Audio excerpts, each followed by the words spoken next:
Course de Côte-le-Pin. Alors vous signalez quelques éléments sur la course de Côte-le-Pin. Là vous êtes en contact avec les différents véhicules participants qui sont à la pesée évidemment.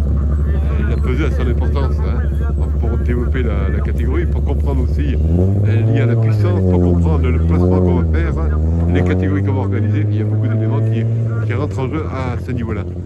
En tout cas bonjour à tous et bienvenue bien sûr sur la chaîne. Alors la course du Pin, c'est une course qui a eu lieu de 1959 à 1976. Durant quelques années, pratiquement un demi-siècle, elle a été stoppée, arrêtée et reprise en 2022. Ce qui nous arrive aujourd'hui en 2025, et bien notamment la 22e course du Pin, comptant pour la Coupe de France de la montagne. Alors on y retrouve pas mal de véhicules évidemment, notamment 79 véhicules type engagés. Il y a ensuite l'équivalent de VHC, si je me rappelle bien, 19 VHC, 11 VHRS et 9 VMRS.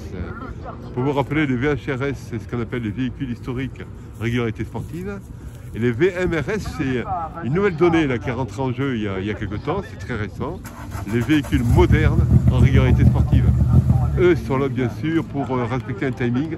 On a eu l'occasion de parler dans plusieurs vidéos. Point de départ, point d'arrivée, on respecte le timing comme nous a imposé. À partir de ça, ça peut fonctionner. Et les engagés, bien sûr, 79. Alors les engagés, il y a pas mal d'engagés notamment. C'est ce qu'on appelle ensuite les engagés type, allez, on va y aller, les Dallara, les Tatus, les Prosport, les BRC, les BMC. Il y a beaucoup d'éléments qui se trouvent dans ce type de course. Plusieurs catégories, plusieurs puissances évidemment. Les mêmes en général qui ont commencé à fonctionner l'année dernière sont les favoris. On retrouve notamment les véhicules type Dallara ou Tatus qui sont encore les favoris cette année durant la course de côte. Alors ce qui est bien organisé dans cette course de côte du Pin, c'est qu'il y a notamment les navettes qui nous permettent de rallier notamment le point d'arrivée. Alors ça c'est le point d'arrivée évidemment, et qui nous permettent de rallier le point d'arrivée au point de départ ou intermédiaire éventuellement. Possibilité de s'arrêter à mi-chemin concernant le parcours, et aussi bien sûr aller à l'arrivée directement, aller au départ directement, qui permettra notamment d'avoir tous ces véhicules que vous aurez bien sûr dans une prochaine vidéo, vous l'imaginez. Alors bien sûr, les navettes se font toutes les 20 minutes, bien organisées à ce niveau-là, il faut reconnaître, sympa. Et sympa surtout d'avoir relancé cette course du Pin qui, pendant près d'un demi-siècle, n'a pas fonctionné évidemment. Et c'est la volonté de quelques personnes du coin, Cruson notamment, qui ont démarré cette histoire, cette nouvelle histoire de la course du Pin. Peut-être m'informer auprès de ce monsieur là. Monsieur bonjour. On parlait notamment de la vidéo de la course du Pin. Elle a été relancée je crois en 2022 il me semble. Hein. C'était ça? D'après l'histoire que je peux connaître. D'accord, récemment en tout cas. Récemment. Bon, ça peut arriver que quelques-uns ne veuillent pas échanger évidemment. Caractère, timidité, discrétion, tout ce que vous voulez. Le 2 signifie qu'il peut y avoir deux pilotes qui se partagent le véhicule.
Les navettes bien sûr qui sont prêtes, qui repartent vers le point de départ. Dernier véhicule qui est arrivé au niveau de la pesée et les navettes qui font leur job. Sympa, c'est toutes les familles les navettes. Hein. Voilà, je vous dis à bientôt bien sûr pour une nouvelle vidéo concernant la course du pain. Et au grand plaisir. Merci de revenir.